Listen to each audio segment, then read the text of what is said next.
Deuteronomio 29. Mao kini ang giingon sa kasabutan nga gisugo sa Ginoo nga himuon ni Moises sa katawhan sa Israel didto sa Moab. Dugang kini sa kasabutan nga inyong gihimo uban kanila didto sa bukid sa Sinai. Gipatawag ni Moises ang tanang Israelita o giingnan niya sila.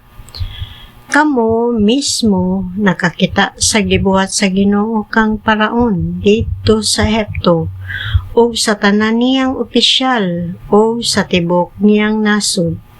Nasaksihan ninyo ang makalilisang nga pagsulay og mga timailhan og milagro nga iyang gihimo. Apan hangtod karon ang Ginoo wala mohatag kaninyo pangisip, mata o dalunggan nga makatukib ni ining tanan. Gigayahan kamo sa Ginoo didto sa kamingawan sulod sa 40 ka tuig ug wala mangagisi ang inyong bisti o mga daot ang inyong mga sandalyas ug wala maunsa ang inyong mga tiil.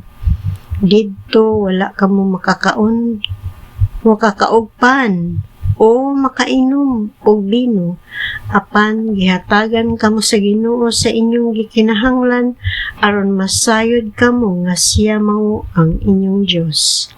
Sa pag-abot ninyo dinhi nakig-away kanato si Sihon nga hari sa Hesbon o si Og nga hari sa Basan, apan gibuntog nato sila, nailog nato ang ilang yuta o gihatag ngadto sa mga banay ni Ruben, ni Gad o sa katunga sa banay ni Manases.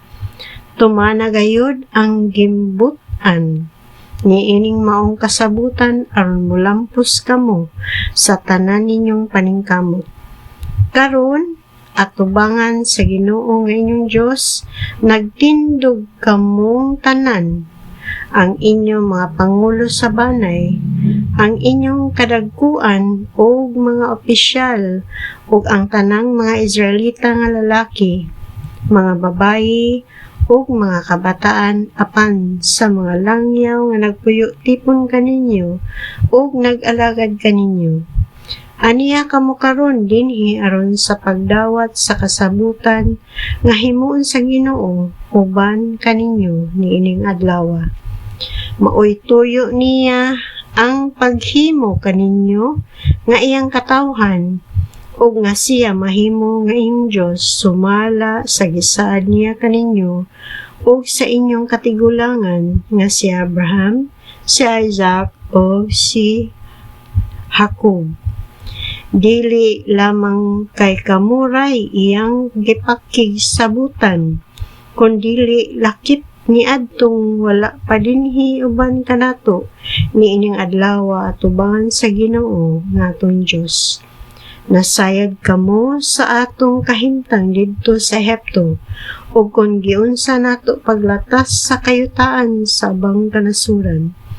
Nakita ninyo ang mga butang angay isalikway, ang ilang mga Diyos nga kahoy ug bato, plata ug bulawan.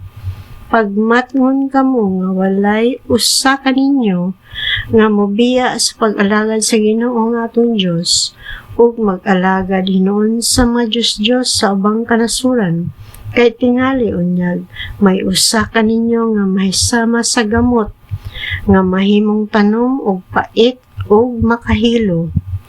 Og inigkabati niya sa mga gimbutan og mga tulumanon sa kasabutan, dili siya angay moingon nga walay kadaot nga mahitabo kaniya bisan pag magpadayon siya sa iyang pagkagahig ulo, kay makadaot kini sa tanang tawo maayo og daotan. Dili gayon mopasaylo kaniya ang Ginoo.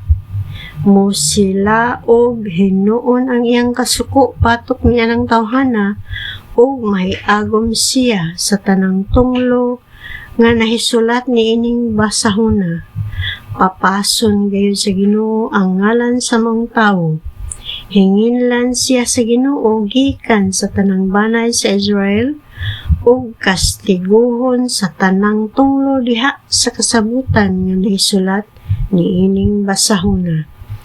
Ang inyong mga kaliwat ug ang mga langyaw nga gikan sa halayong dapit makakita sa mga katalagman ug mga balatian nga ipahamtang sa Ginoo kaninyo.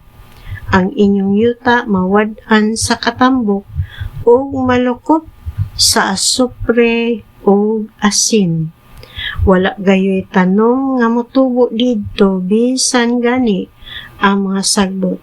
Mahisama kini sa Sodoma o Gomora, sa Adma o sa Zeboim nga gilaglag sa Ginoo tungod sa hilabihan niyang kasuko. Unya mangutana ang tanang kanasuran.